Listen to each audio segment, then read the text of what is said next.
Alright, it finally came in, the original Pokemon Adventures Volume 1, so I'm gonna go through it now. It was, honestly, just as good as I remembered. It was really great. Maybe that's just nostalgia, I don't know.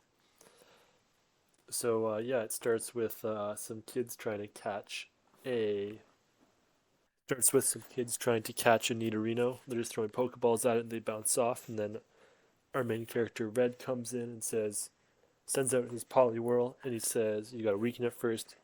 Hits it with a water gun, catches it with a Pokeball, and then it he gives a little bit of exposition about how Pokemon works. The kids tell him he should go. The kids tell him he should go talk to Professor Oak, and he says he says, "Oh, I don't really need him." But and he's thinking about this some more as he's walking along the road, and he runs into a team. Well, who we I would presume is a Team Rocket grunt, and he's like, "Where are these guys from?" And so he goes and he sees they have Pokeballs, figures they must be Pokemon trainers, so he follows them for a bit. They end up in a forest, and the Team Rocket grunts say to each other, "Oh, there's this phantom Pokemon we want to find." So Red's walking around with some Pokeballs looking for it, and then he sees in a clearing who he hasn't met yet, but it's Blue, um, eyeing down a Mew. He sends his Charmander at it. His Charmander seems to get zapped by some electric move from the Mew, and then he calls the Charmander back and stops. Odd. But anyways, Red sends out his Poliwhirl. It gets hit with who even knows what move by the Mew and is knocked out. And Blue kind of harangues him like, "Well, what are you doing? Didn't you see that your Poliwhirl wasn't going to be strong enough there?" And Red's like, "Oh, you can't give up," and was like, "No, well, you have to know your limits." And so there's a kind of a close up of Red's face, and he's like, "Wait, what do you mean? I actually lost?" And I don't know. We get the idea that Red says he's like the best trainer in Pallet Town, but maybe he's not used to losing. But I think it's pretty cool that they throw Mew in right off the start. Add establish that there's a lot of cool stuff going on in the world. I don't know. I guess you could say it's kind of early to introduce a legendary like that, but I think it's kind of cool. Anyways, the Team Rocket grunts find Red, but they leave him alone because they want to chase after Mew. And Red heads to Professor Oak's lab. He turns on the lights, walks around, and he sees Bulbasaur um, on a alone on a table. There's some other Pokeballs with Pokemon on another table, and as Red approaches them, Professor Oak comes in and turns on the lights. And Red jumps back, and as he does that, it opens all of the other Pokeballs, and they all escape. Oak thinks he's a thief, and he's like, he comes after, he's haranguing Red a bit, but then he says, "Well, but you at least have to get all the Pokemon you release." So Red goes out and brings the most of them back, but there is still one Pokemon left. And Red says, "Don't worry, I'll get it." And then Oak says, and then Oak says, "You know what? I'll come with you." Anyways, they end up in Viridian City, and the last Pokemon is a Meowth. And well, actually, there's the Meowth, and sorry, they catch the Meowth, and then there's just the Bulbasaur left. The Bulbasaur, um, so the Bulbasaur they chase to the Viridian City gym, which is empty, abandoned. There's a bust, I think, of Giovanni in it, but obviously, one doesn't know who Giovanni is at this point. They find it, and Professor Oak's it's like, "Hey, come here," and the Bulbasaur just absolutely tackles Professor Oak. Um, anyways, then Red talks to him. He's like, "Hey, don't be afraid. I know you're nervous. It's the first time you've been out of your Pokeball, and I know you were kept separate from the other Pokemon." And the Bulbasaur kind of calms down. So Red gives the Bulbasaur some food, and as that's happening, a giant Machoke looms up over them. And the way it's drawn, like everything else goes to black. You see this Machoke looming over Professor Oak, the Bulbasaur, and Red, and it's like got like it's almost like dark cloud around it, and these big dark eyes. And I like when they really emphasize or overdo the way Pokemon looks, just to like create like make it ominous. Feels like there's stuff going on. Anyway, so it's a wild Machoke, and it's about to whack Red, but the Bulbasaur of its own accord grabs its arm with a vine whip. After that, they're not really sure what to do though, and they're kind of Red's kind of backed into a corner with the Bulbasaur, but he sees there's a like some blinds or a window behind him, and he opens them up, and the sunlight hits Bulbasaur, and then Bulbasaur uses a solar beam on the Machoke, wipes it in one hit. Now, my question is, if Bulbasaur was just outside, could he whip this move out at any time? Because it seems like a pretty strong move, but that's besides the point. It's kind of cool to see Red taking advantage of the environment to get out of a tough situation like this. And Oak asked Red like, "How do you know about the solar beam?" And Red's like, "Oh, I just kind of figured it out. Like it seemed like he had a plant on his back. He could probably use some sun." And Oak's like, "Wow, that's crazy." And he's like, "Hey, you know what? You've taken a liking to Bulbasaur, so you can have it." Anyways, Red explains to Professor Oak he wasn't trying to steal anything from Oak's lab. He just wanted to learn to be a better Pokemon trainer from Oak. After yesterday, he saw Mew, so I guess we see some growth from Red after seeing that, after maybe losing for the first time ever in terms of Pokemon battles. He then changed his perspective on whether he could use help from Oak and decided he could use help, so that's cool. Anyways, Oak gives some little thing about, oh, what matters to be a good Pokemon is what's in your heart. And he says, the connection with you had with that Bulbasaur, that's really important. He then gives Red a Pokédex and tells him to collect every Pokemon and says, hey, if you do that, you'll be a truly great trainer. And then he sends Red on his way, telling him to go through Viridian Forest. So he's now got a Poliwhirl and a Bulbasaur. He's walking along with them, and he actually runs into Blue again. The way he runs into Blue is he sends his Poliwhirl off chasing a Caterpie, and then his Poliwhirl gets clobbered by Blue's Charmander, and Blue's kind of like, "Oh, sorry, I thought it was a wild Pokemon. Don't take it personally." And Red's kind of pissed off. Obviously, he's like, "He'll pay," and he goes in for a punch against Blue. Um, all right, and then let's see. Okay, and now Red recognizes Blue as the person who he ran into with the Mew. And but right after that, they see a giant Kangaskhan. And Blue has his Charmander attack the Kangaskhan, some sort of flamethrower type beat. And Blue then whips out his Pokédex because he wants to add the sign to his Pokédex. And Red's like, hey, you have a Pokédex too. And Blue's like, what? He gave you a Pokédex of all people. And, Blue's very dismissive of Red. But anyways, so he sends off some fire move at the Kangaskhan. But the Kangaskhan's knocking away his Pokeballs. And he's like, the fire attacks are strong enough. But then Red's thinking to himself, something's wrong. The Kangaskhan is strong enough to repel the Pokeball, but it's not attacking. And he realizes, actually, it's the baby in the Kangaskhan's pouch is maybe a little hurt. And so Red uses a potion on it.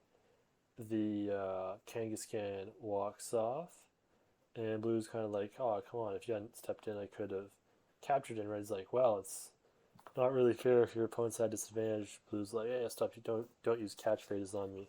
And as he leaves, he does mention that his name is Blue.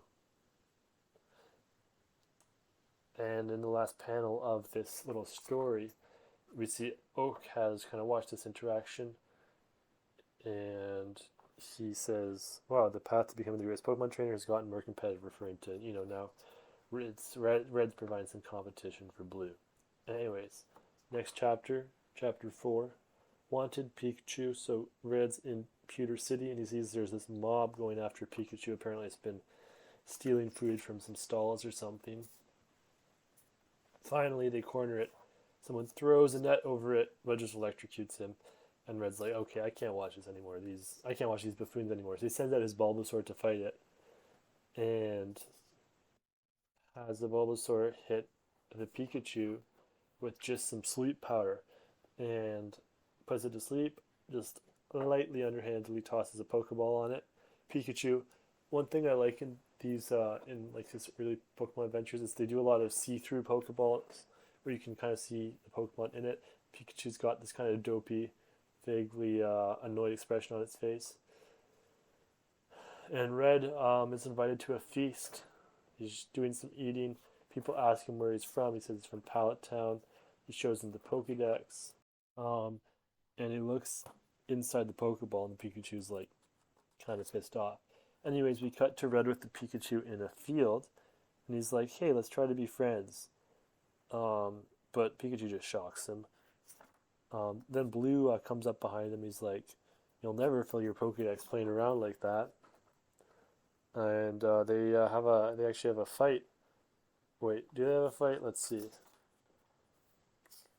No, they don't have a fight. Blue just mentions he's going off to Pewter City to battle Brock, and I think it's pretty interesting. He says that the Boulder badge increases the attack power of your Pokemon, and I'm like 99% sure that's not a mechanic even in the Gen 1 games, but that's kind of cool. I kind of like that idea for this world. That's fun. So, anyways, Blue offers her the challenge of seeing who can beat Brock first, and he mentions Brock has rock Pokemon, so your Pikachu won't do much against him, which is true, but it's because they're ground Pokemon, not rock Pokemon. But the dual type effectiveness thing in these mangas is a little bit shaky at best, which I think is fine. Having some softer rules for this system. I don't know. I was going to call it a magic system, which I think is descriptive, but maybe not exactly right. Anyways, Red decides to do, or yeah. So Red sees his Pokemon are on low health from the day, though. And the next day, when he goes to the gym, he sees the Pokemon Center is out of commission. So, plot contrivance, that means that Pikachu's his only Pokemon on full power. Anyways, we see Blue with his now Charmeleon actually fighting Brock. Or I guess it starts with preliminary battles like the trainers you fight before you fight the gym leader in the gym. And for all the shit Blue was talking about Pikachu being a bad type for the gym, I think Charmeleon's quarter effectiveness rock isn't fire type moves against rock ground types isn't going to be all that great either. Anyway, so Red registers at the last minute. He's going to send Pikachu up, but Pikachu's like, yeah, no. So instead, he sends out a low health Poliwhirl. The Poliwhirl just straight up hits it with an. Uh, the Poliwhirl starts with a water gun and then hits it with an ice beam, which freezes it, and that's enough to knock it out. And yeah, I think there's some clever. It's fun. The clever use of like the water and ice. I think is a cool way that they do stuff with Red and his Poliwhirl. So next, he sends out his Bulbasaur against a Sandshrew, and that works well. He takes out another trainer's Cubone, and finally, he's up against Brock. But Bulbasaur and Poliwhirl are like completely done at this point. So he sends out Pikachu. He begs Pikachu just this one time, please. And Brock's like, so "Where's your famous first attack?" Because Pikachu just is refusing to do anything. So Brock sends out a Rockster against the Pikachu, and Pikachu just like nonchalantly dodges it, like he doesn't care at all. But then one hits him, and he is pissed off, and he sends out an attack against Red instead, which I think is really funny. It's funny. And then Pikachu's just chasing Red around the ring for the fight, and Brock's like, what a joke. You just were winning with dumb luck before. So he's like, okay, Onyx. I don't know if he's talking to himself, to Red, or to the crowd, but he says, "My Onyx's ultimate attack, it uses its own body as a tornado. The speed of its resolution sets off unstoppable shockwaves." So it goes for that, and then it uses a Skull Bash. But he misses the Pikachu. And Red checks in with the Pikachu. He's like, "Are you okay? You don't have to fight if you don't want to. I'm sorry I forced you into this," because I guess he saw the power of the attack.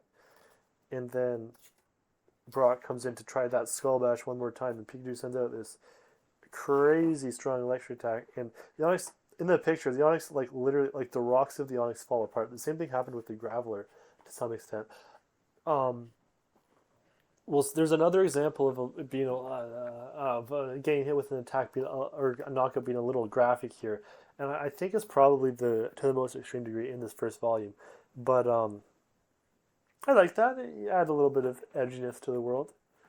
Anyways, Red is declared the victor, and he's got his Boulder badge. And he's just sitting out on the grass outside the city with his Pokemon. He's like, "Thank you, Pikachu. Thank you, Paul."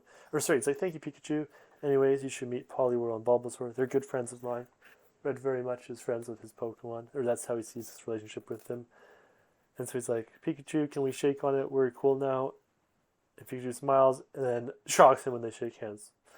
He's like, "What was that for? I thought we were finally getting somewhere." Anyways, we cut to a beleaguered Misty with a big Gyarados swimming over her. Again, they do this thing where they make these wilder, scary Pokemon look terrifying. Like here, what they do is the eyes are whited out, so we see something's wrong with it, maybe. Anyways, she has her Staryu dodge. Oh no, he's using a Hydro Pump. Dodge it. So that's one thing that's interesting. And I think there's one more example of this later. But there's this idea of like there's a Pokemon kind of telegraph their attacks, and maybe that's a part of what a trainer does. Is it warns Pokemon what's coming. And it's always interesting seeing like a world that theoretically exists in real time when it's based off of a turn-based game, and they have to kind of like how do you kind of emulate the turn-based nature? How do you make it real time while still having the trainers play a role in the battle, right? So, anyways, Staryu gets hit, is knocked down, and then Red jumps in to try to help Misty. Misty's like, "Stay back, this is dangerous," and Red's like, "Hey, I'm not just any kid, I'll be fine." So he sends out his Bulbasaur, um, and Misty's like, "Watch out for his Hydro Pump," and Bulbasaur goes by Hydro Pump, and then Bulbasaur just kind of splashed around the water, and Misty's like, "Huh?" And Red's like, like, come on, water's not going to work on the grass type. And again, I think that's an example of the typing being kind of soft here, because it's still half effective. That's going to damage the Bulbasaur to some extent. And if you want another example of typing being soft, like Pikachu just took out Onix with an electric type attack, which they also did in the Ash Pokemon anime too. So I guess that's a common thing. You got to have Pikachu be able to do something in the first gym. So anyways, Red has Bulbasaur hit the Gyarados with a Leech Seed. While it's being Leech Seeded, Misty has her Staryu recover. Then they attack together, Vine Whip and Bubble Beam from Bulbasaur and Staryu respectively. The Gyarados is getting hit, and Red tosses a Pokeball to catch it. From there, Misty thanks him, and Red's like, "Hey, I didn't expect to see a Gyarados here." But like what? And Misty's like, "Well, actually, it's not a wild Gyarados. It's my Gyarados. Team Rocket took it, and then it came back, and it didn't recognize me at all. It's completely different Pokemon." And Misty's apparently been tracking it. It's been like going crazy, destroying everything in its path.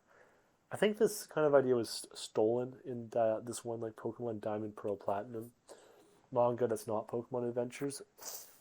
Um, but I mean, yeah, what else are you gonna have the evil team do other than stealing and testing on Pokemon? So Red's like, "Come on, we gotta get Team Rocket now." And he's like, "Oh," and then Red runs off, and Missy's like, "Where are you going?" And he's like, "Team Rocket." And Missy's like, "Okay, where's Team Rocket?" And Red's like, "Oh, okay, I don't know." Um, Anyways, Red goes to the Poke Center to talk with Missy to talk to Professor Oak, and as they're doing this, Red shows Misty his Pokédex, and Red. Okay, so yeah, Misty. I don't think Misty actually explicitly said Team Rocket. She just said someone took the Pokemon, but they describe what happens, and Oak's like, "Hey, that sounds like the doings of Team Rocket." And he describes them as a secret society that uses Pokemon for evil. It's actually Oak who's like, they've been conducting experiments on Pokemon, and they're like, "That's not okay." But Oak says that Team Rocket's likely after a Moonstone on Mount Mount Moon. Yeah, on Mount Moon, and so Red Misty set off for Mount Moon. Because Misty apparently, well, Misty just says Mount Moon's on the way to her hometown. I think it's really Red who wants to go after Team Rocket. And then, oh well, actually, Red's like, hey, you don't think you can take on Mount Moon, can you? Or Team Rocket, can you? And Misty's like, I'm a water type trainer. Of course I can. Because Mount Moon's full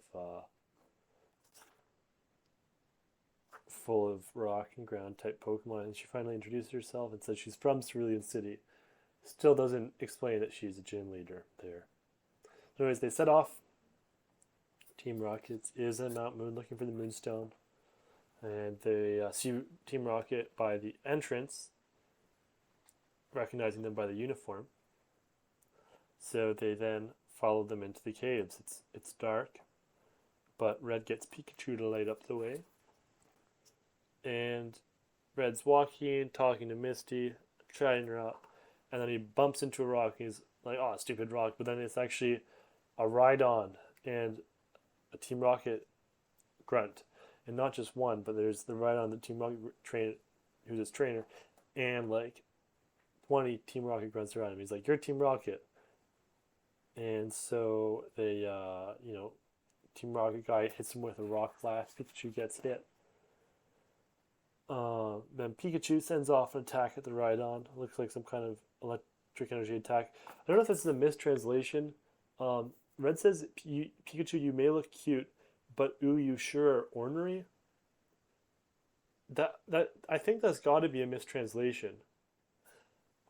But anyways, moving on. Team Rocket guy injects something into his Rhydon. Maybe it's a potion. Maybe it's something a little more sinister.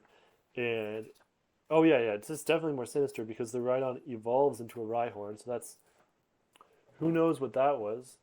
Maybe some liquefied essence of rare candies. I don't know. Um,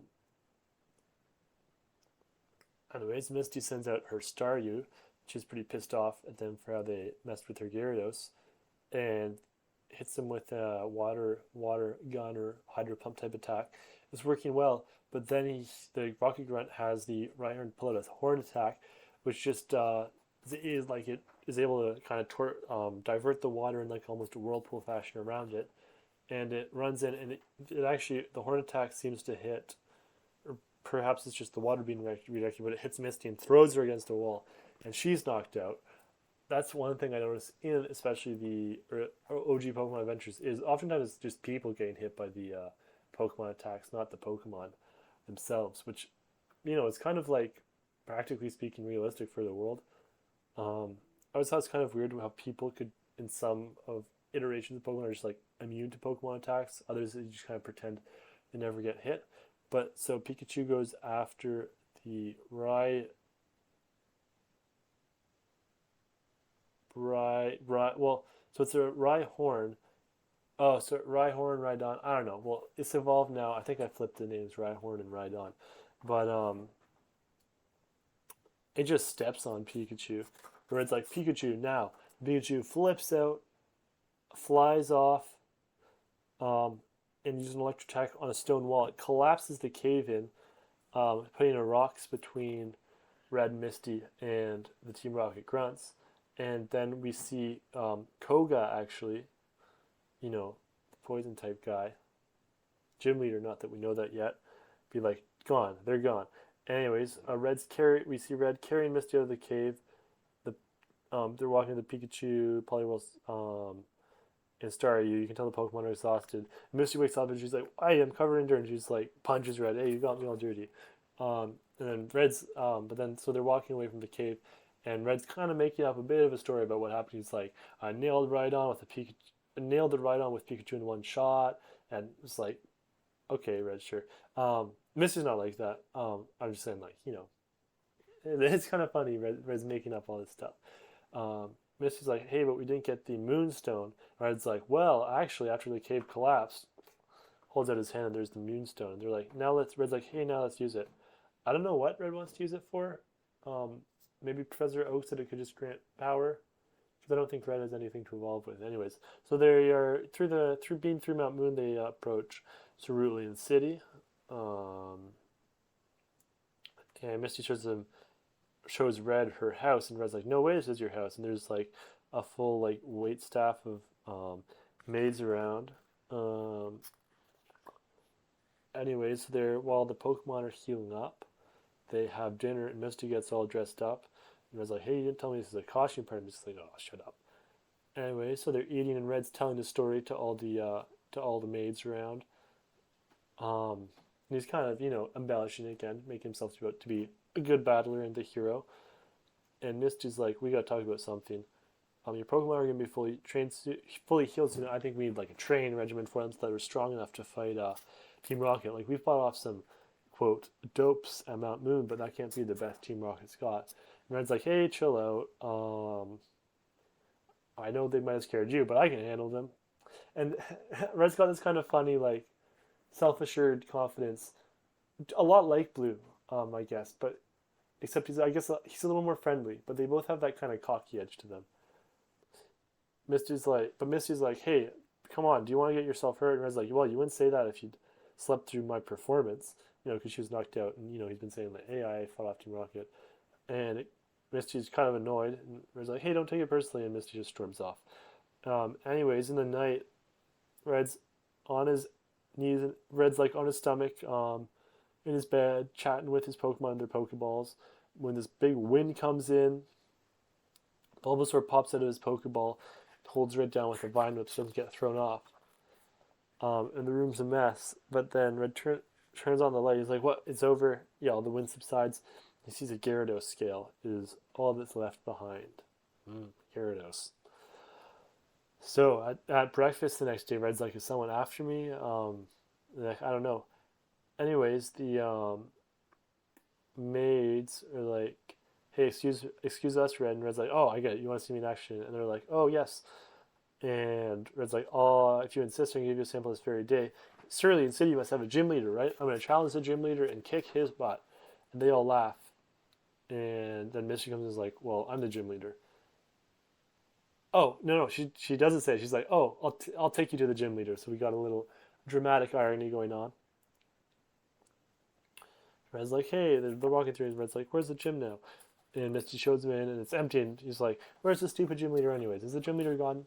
Maybe a little reference to all the situations in Pokemon games where you gotta do some shit to find the gym leader before you can get to fight them. And then Misty's like, "No, I'm the gym leader." And Red's like, "What? No, no, come on, are you joking?" And Red's like, "No, it's really me." And he just like launches the water attack at him. He's like, "Ah." And Misty's like, "What? You're not in a fighting mood? What if I told you the one who last attacked you last night, all this like wind and stuff, was me?" And Fred says, "Well, if you say so, you'll regret that." But that is Bulbasaur. Good choice for the typing. He launched out a Vine Whip. He's like, "You gotta be kidding me, a Vine Whip!" And just blasts Red in the Bulbasaur with a Bubble Beam. And then, okay. And then it cuts to Misty kind of being like, dark face, kind of fist clenched. And Red's like, "Well, what's going into you anyways?" And Misty says, "I thought you knew how I felt about us as a team. I just knocked you down, but Stormy wasn't ready enough at Mount Moon. Don't you get it? We have to be real or they're flattening us." So we can see that Misty really cares about the Team Rocket situation and wishes Red would take it seriously. And Red's like, "Oh, did you do all this just to prove something to me?" And Red's like, "You're right. I don't have time to impress girls." Because earlier he'd said, like, "Why should I care about training for Team Rocket? Because there's this mansion full of maids to ask out or something." Um, I suppose.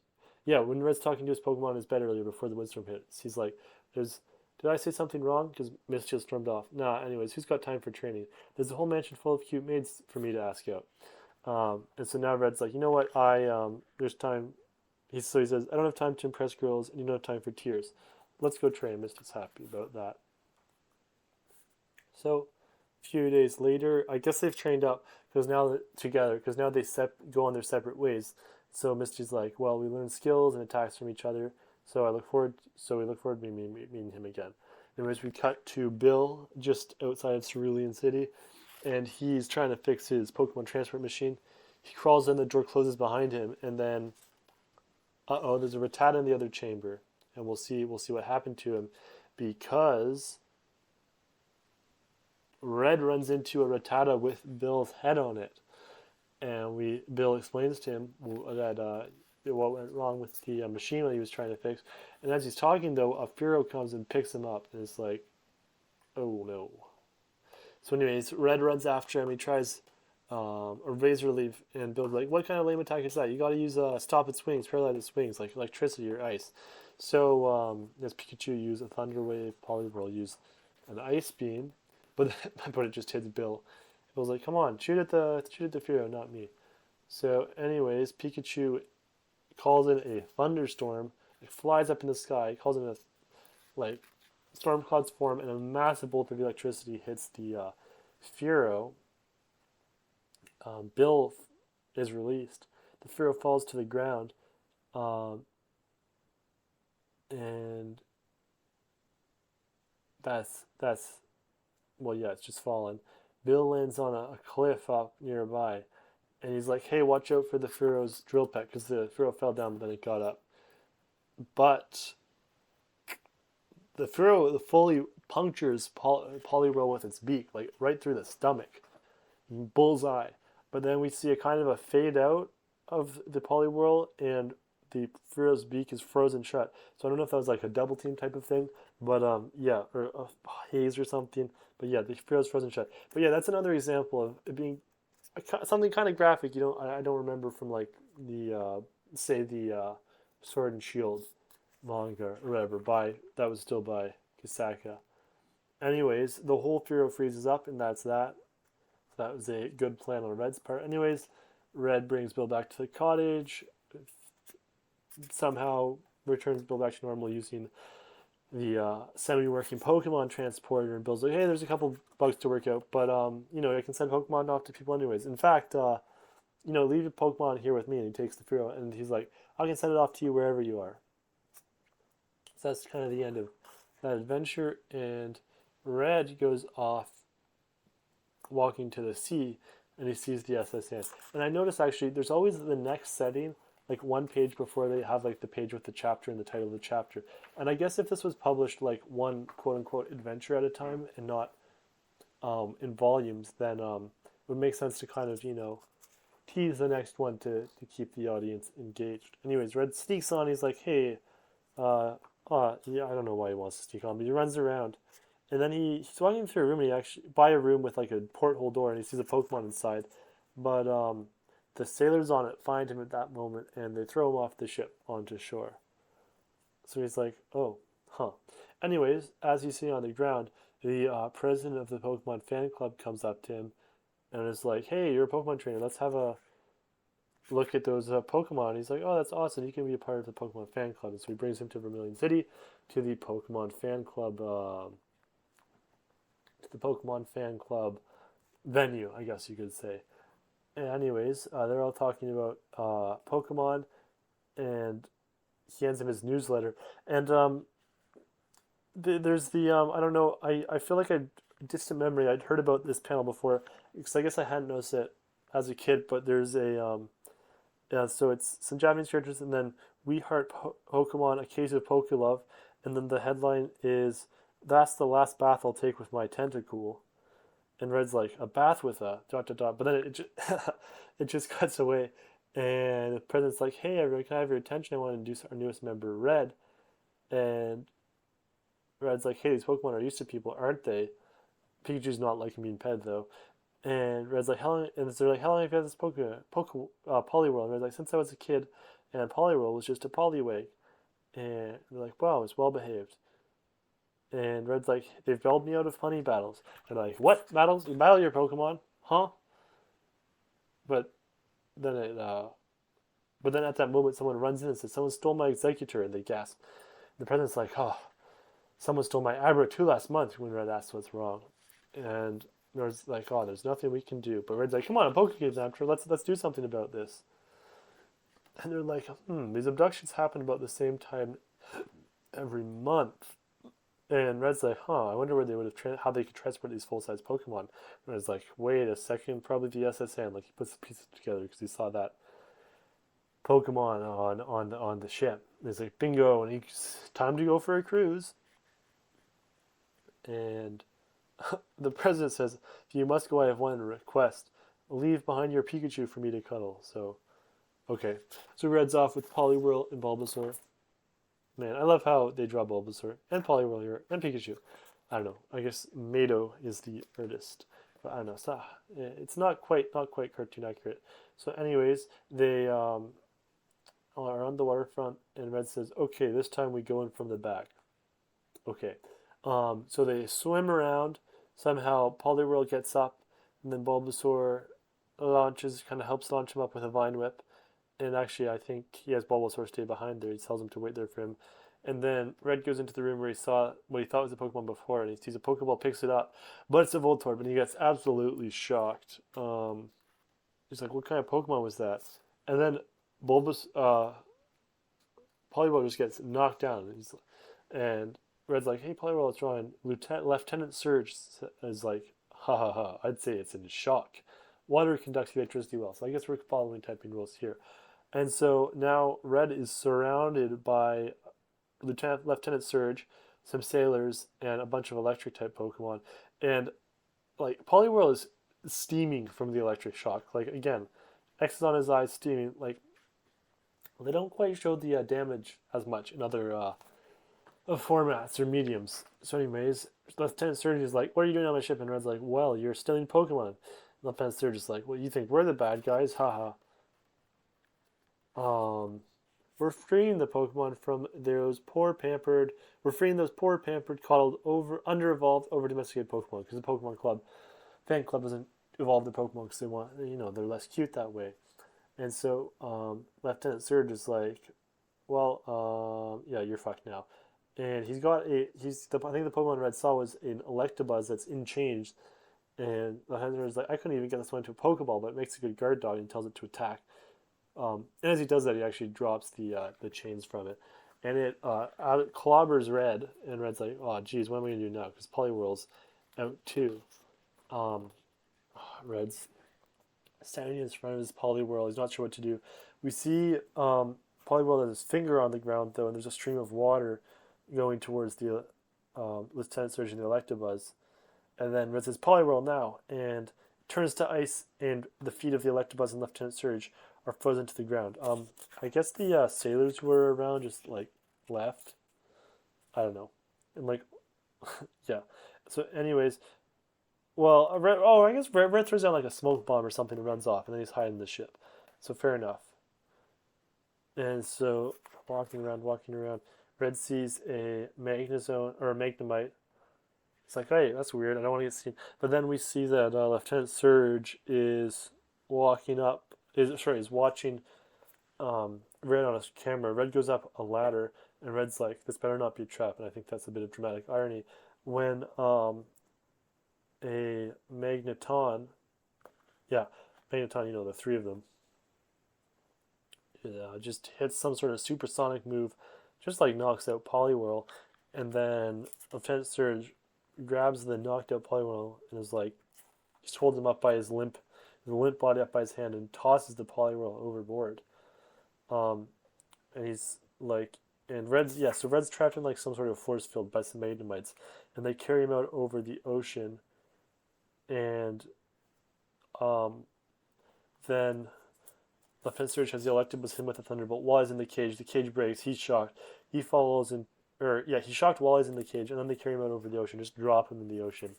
Like, yeah, they're fucking killing him. Like, again, I like it's good to have a little bit of edginess in these, and it's interesting. Like the authority figures in the world are not there's not much like central authority, and the authority figures aren't people who are good stewards of the land or whatever. So it creates this kind of dark world that contrasts with Red's like kind of childlike optimism and good spirits and wanting to help people. Then as Red's falling, we kind of get a thing. It's, geez, I remember this happened once before, a long time ago. Poliwag was there and couldn't help me. So this is Poliwag's pre-evolution of Poliwhirl. And then Poliwag evolved to save me. And then Red's thinking as we see this, Lieutenant Surge is like, "Well, that sure you take care of us." And then we see an evolved Poliwhirl evolved into Poliwrath, and with Red under his arm, leaps out of the ocean onto the deck, drops Red down, Electabuzz attacks, but then Poliwrath just seismic tosses Electabuzz over and left-handed Surge over the edge. Then we cut to I think the sailors are escorted off the ship. The Poke Fan Club members are reunited with their Pokemon. They're happy. And the director of the Pokemon Fan Club sees this Poliwrath. He's like, Red's like, it's still cute, isn't it? And the director's like, oh, little Poliwhirl, sigh. He's like, where's my Abra? Oh, and Abra evolved into an Alakazam. And the Pokemon Fan Club director faints. Funny. Anyways, I think the second to last chapter, Red enters in a already 43 minutes. This one felt longer than the like Sword and Shield when I was reading it. And there's a lot of like individual adventures and like there's several life and death situations that Red faces, which is pretty cool. I guess it reflects the like serialized nature of it early on. So anyways, there's a race Red enters in. There's a shortcut through the forest. But anyways, so there's the Red's biking along, but he falls behind. He's like, damn, I shouldn't have just borrowed the bike from the fan club director. And he's like, look how far behind him. But then everyone's bunched up ahead, and he's like, what's going on? And we see there's like a single file bridge. But then the water's full of tentacruels. And so I guess you wouldn't want to take a bath with tentacruels either. But so then there's a swimmer who swims on ahead. He's like, come on, this is a Pokemon obstacle course. You're allowed to use your Pokemon. And he hops on the back of his Slowpoke and surfs across.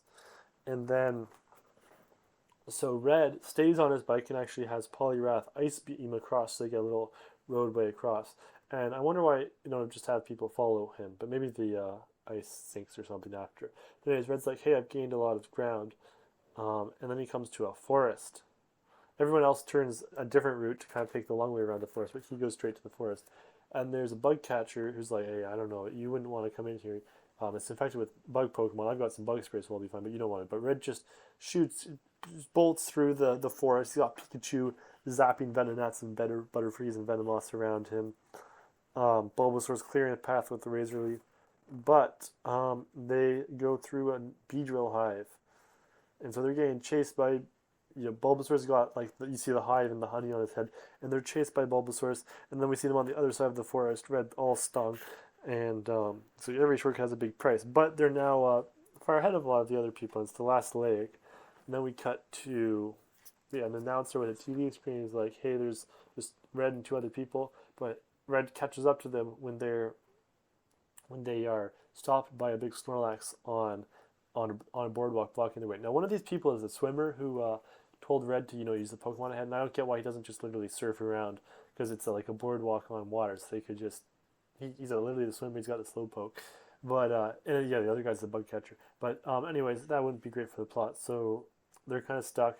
They're like, it won't respond to any attacks. It won't wake up. So they're like, and Red's like, okay. Polly sends his Poliwrath out to wake it up and hit it, and the Poliwrath just bounces off. The Snorlax is portrayed as absolutely huge, and the swimmer and the bug catcher are like, well, you wouldn't.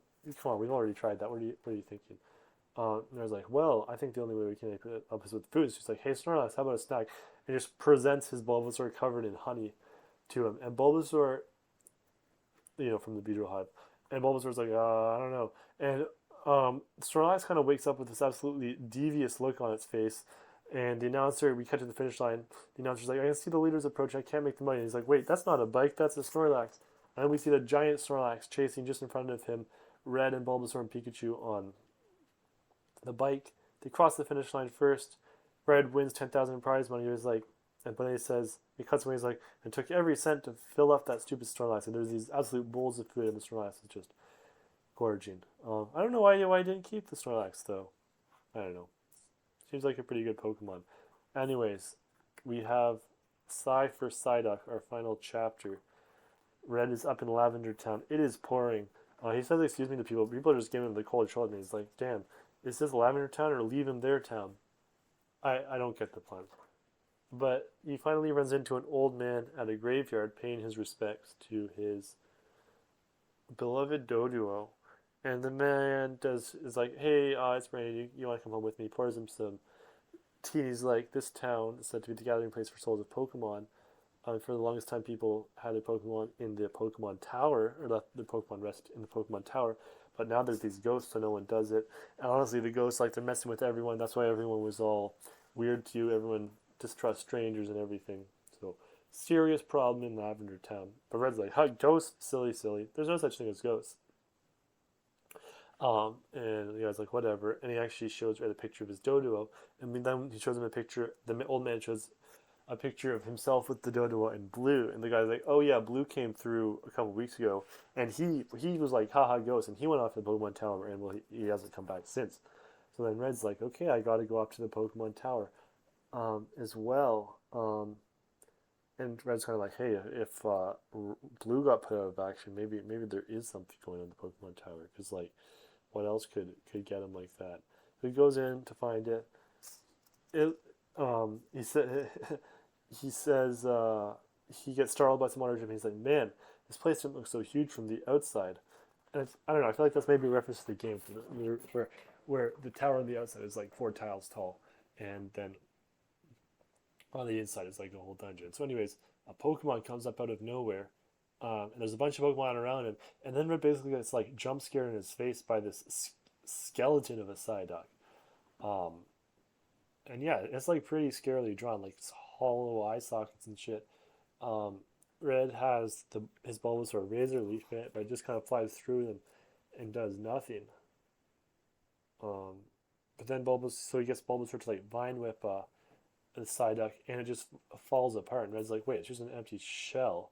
What's controlling it? And it seems like there's this purple fog around that's controlling them. So a bunch of the ghost Pokemon jump out at Red, and they run. He runs away from the fog, and they're kind of fine. And yes, it's kind of purple haze controlling the zombie.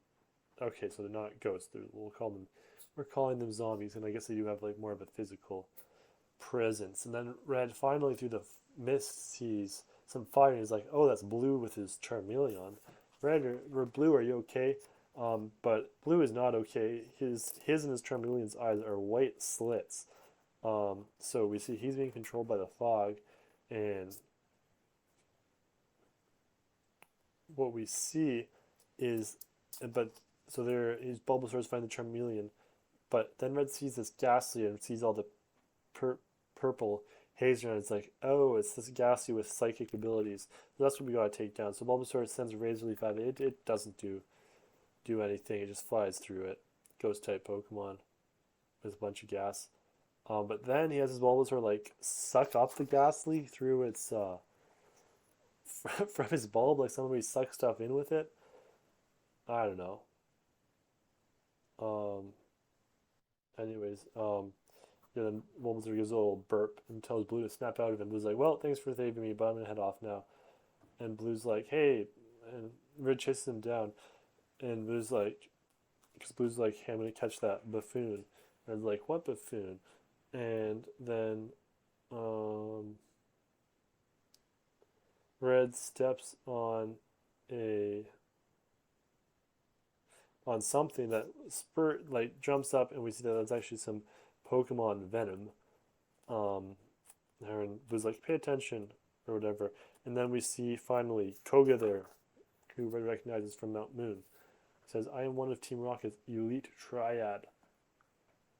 Interesting. I can't remember if this shit was going on in the Gen One games. And I don't know if like is Lieutenant Surge another part of the triad. I don't think so because he wasn't really associated with Team Rocket, but I don't know. So, anyways, he sends out an Arbok. Well, actually, okay, so Blue has Charmeleon attack Koga, but it's just a projection. The flames go right through him, and then and then there's a or a evolution of Arbok that shoots a bunch of venom at them, and so they got to run off. And they're running down some stairs back towards the zombies, and Blue's like, okay, so he's controlling these Pokemon from a distance, which and so Blue has his Charmeleon use Reflect, and the Arbok breaks it Um, Koga's like hanging with one arm from his Golbat, like outside the tower, looking at like I guess he somehow got a recording of it. The technology in this is interesting. Like there's a lot of video and stuff, and like instantly transmissible. Koga's got like in his hand this like Golbat screen. So, anyways, he's like he has the Arbok break it. We send the Arbok spews acid down the Charmeleon.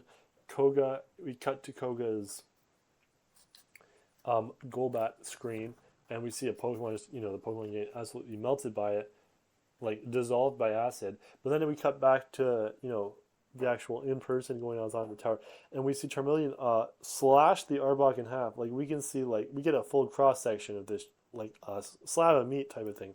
Again, a little graphic. It's fun. It's fun. It's a little edgy. It goes like what, and then he realizes, oh, so the Pokemon that melted was just like an old like a zombie Pokemon, and then the Charmeleon didn't actually get hit. And Blue's like, huh, a real trainer who was actually here would have seen like what happened. So I guess there's technology here, but really this is some like 1990s ass screen resolution going on. So anyways, Kogo's pissed off. He crushes his monitor. He's like, oh, I won't forget this, you little worms. Anyways, they go back to the town. The old man's like, hey, Red, thanks for restoring life here again. And he's like, my dojo can finally rest in peace. And Red's like, you're welcome, but who you really got to thank is Blue. Blue walks off. And Red's like, okay, guys, let's roll. And then it's to be continued in the next volume. And then got a page saying volume 2 is coming soon. It looks like Green's going to be introduced. There might be Mewtwo going on. There'll be some Team Rocket stuff. Hitmonlee will make an appearance. I like Hitmonlee in the manga. Does some cool stuff. Bruno whips out some pretty scary stuff. Like this Hitmonlee. Like I think the fight between Red and Bruno and the fight between Red and Drake are the two like things I remember the most from. Or was it? I don't know. Maybe it was Yellow fighting him. I don't know. But those are the things I remember the most from reading these. I think his first 6 volumes or so as a kid. So yeah, thanks for listening, and hopefully I'll catch you in the next volume.